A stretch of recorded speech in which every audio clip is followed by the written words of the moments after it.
As leadership candidates on both sides of the political spectrum crisscross Vancouver Island looking for your vote, they are likely to find themselves caught in gridlock, the traffic headache that keeps you from getting to and from work in the morning and in the afternoon, finally getting the attention of the people who would like to be premier. The Colwood crawl is emerging as the biggest traffic and infrastructure issue in Greater Victoria, and the would-be leaders are all practicing blacktop politics. A News legislature reporter Shachi Kurl has details.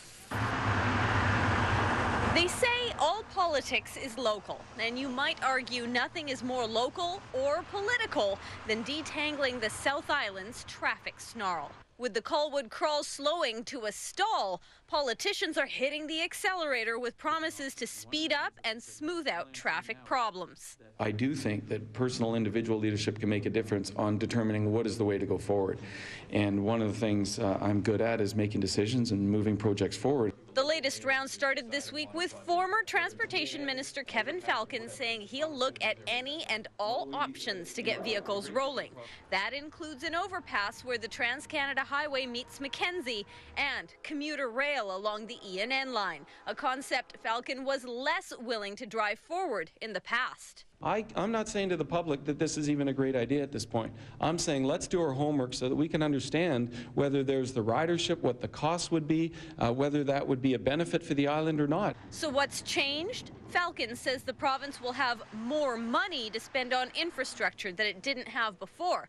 But the Liberal leadership candidate also has more motivation to win Vancouver Island votes. He's not the only one. I've had the experience on more than a few occasions of living through the Colwood crawl and the other issues around transportation movement on the South Island. So I'm certainly prepared, certainly going to have an open door to all of those on the South Island. There is a study underway to assess and achieve agreement on what the best approach to resolving that dilemma is. That needs to happen, and then there needs to be an agreement on how the costs are going to be assigned. So what does NDP leadership candidate John Horgan have to say about all of this? Well, he is in Vancouver today, but told A News he finds Falcon's promises and those of some of the others a little opportunistic.